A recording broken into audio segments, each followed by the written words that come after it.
नमस्कार, मैं एडवोकेट धनवानी बात करता हूं कानून की। आज हम बात करेंगे हिंदू मैरिज एक्ट की धारा 13B के बारे में। देखिए, शादी के बाद पति पत्नी के बीच में वैचारिक मतभेद होना एक सामान्य बात है, लेकिन कभी कभी वैचारिक मतभेद इतने ज़्यादा बढ़ जाते हैं कि दोनों साथ नहीं रहना चाहते, तलाक लेना चाहते हैं। किंतु भारत में तलाक की प्रक्रिया बहुत ही जटिल और खर्चीली है।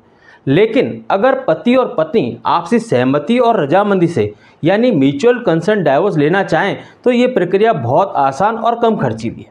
इसके लिए हिंदू मैरिज एक्ट की धारा 13B के तहत एक पिटीशन कोर्ट में पेश की जाती है, लेकिन इस पिटीशन को पेश करने के लिए 3 कंडीशन को फुलफिल करना होता है। सबसे पहले, पति और पत्नी 1 साल से अलग रह रहे हैं, यानी कि दोनों के बीच में 1 वर्ष से शारीरिक संबंध स्थापित नहीं हुआ है। दूसरा, दोनों का साथ में रहना नामुमकिन है, इम्पॉसिबल है, किसी भी शर्त पर दोनों साथ में रहने को तैयार नहीं है। तीसरा, जो बहुत महत्वपूर्ण है, पति और पत्नी के बीच में जो भी विवाद चल रहे हैं, दहेज का मुकदमा, घरेलू हिंसा या खर्चे का मुकदमा या अन्य कोई मुकदमा, जो भी मुकदमे चल रहे हैं, इन सभी मुकदमों को समाप्त कराने के ऊपर सहमति बन गई है। अगर आपके मामले में ये 3 कंडीशन फुलफिल होती हैं तो आप भी हिंदू मैरिज एक्ट की धारा 13B के तहत म्यूचुअल कंसेंट डाइवोर्स यानी आपसी रजामंदी और सहमति से तलाक की पिटीशन कोर्ट में पेश कर सकते हैं। लेकिन इस पिटीशन को पेश करने के लिए आपको कुछ बातें तय करनी होती हैं, यानी कि पति और पत्नी को साथ बैठ करके कुछ बातों को तय करना होता है, क्योंकि इन बातों को तय करने में कोर्ट आपका कोई भी सहयोग नहीं करता है। सबसे पहले, पत्नी को प्रतिमाह भरण पोषण कितना दिया जाएगा। अगर पत्नी प्रतिमाह भरण पोषण नहीं दिया जाना है तो एक मुश्त राशि यानी परमानेंट एलिमनी पत्नी को कितनी दी जाएगी। दूसरा, बच्चों की कस्टडी किसके पास होगी। अगर कस्टडी पिता को मिलती है यानी बच्चे पिता के साथ रहते हैं तो माता को बच्चों से मिलने का अधिकार होगा या नहीं। अगर कस्टडी माता को मिलती है यानी बच्चे माता के साथ रहते हैं तो पिता को बच्चों से मिलने का अधिकार होगा या नहीं, यानी विजिटेशन राइट होगा या नहीं। इसी के साथ ये भी तय किया जाता है कि बच्चों का भरण पोषण कौन करेगा। साथ में यह भी तय किया जाता है कि दहेज का सामान और स्त्रीधन पत्नी को कब और कैसे लौटाया जाएगा। इसके बाद ये तय किया जाता है कि अगर कोई प्रॉपर्टी ऐसी है जो पति पत्नी ने साथ मिलकर के खरीदी है, शादी के बाद साथ मिलकर के प्रॉपर्टी खरीदी है और दोनों का पैसा उस प्रॉपर्टी में लगाया हुआ है, तो इस प्रॉपर्टी का क्या होगा। सामान्यतः ऐसी प्रॉपर्टी को सेल आउट कर दिया जाता है और जो भी राशि मिलती है पति और पत्नी आपस में उसी अनुपात में बांट देते हैं।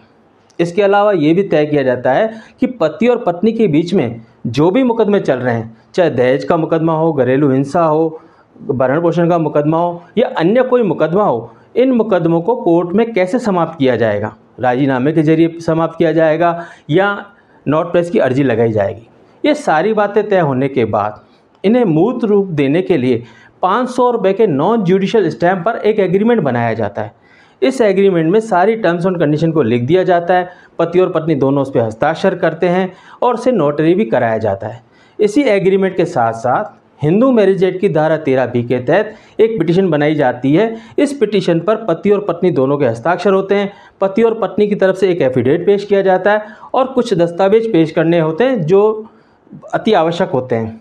सबसे पहले शादी का प्रूफ, जैसे शादी का कार्ड या मैरिज रजिस्ट्रेशन सर्टिफिकेट या कोई ऐसा दस्तावेज जिससे ये साबित होता हो कि आप दोनों के बीच में पति पत्नी का संबंध है, जैसे पासपोर्ट या राशन कार्ड। इसके अलावा पति और पत्नी दोनों का एक आधार कार्ड भी पेश किया जाता है और दोनों का एक फ़ोटो भी इस पिटीशन के ऊपर चिपकाया जाता है। जब ये प्रक्रिया की जाती है यानी कि एग्रीमेंट बनाया जाता है और पिटीशन तैयार की जाती है, उसी समय जो परमानेंट एलिमनी तय हुई है उसका कुछ हिस्सा पत्नी को दे दिया जाता है। यह पैसा आप कैश, डिमांड ड्राफ्ट या चेक के जरिए दे सकते हैं, लेकिन मेरी राय है कि आपको डिमांड ड्राफ्ट के जरिए ही देना चाहिए। और जो राशि आपने दी है, जो डिमांड ड्राफ्ट दिया है, उसका इंदराज एग्रीमेंट में भी करना है और पिटीशन में भी करना है। ये पिटीशन तैयार होने के बाद एग्रीमेंट की कॉपी को भी कोर्ट में पेश करना होता है। इस संपूर्ण प्रक्रिया को फर्स्ट मोशन कहा जाता है। फर्स्ट मोशन होने के बाद ये पिटीशन कोर्ट में पेश कर दी जाती है। कोर्ट में पिटीशन पेश करने के बाद कोर्ट क्या प्रक्रिया अपनाती है, कितना समय लगता है, सेकंड मोशन क्या होता है, इसके बारे में अगले वीडियो में हम बात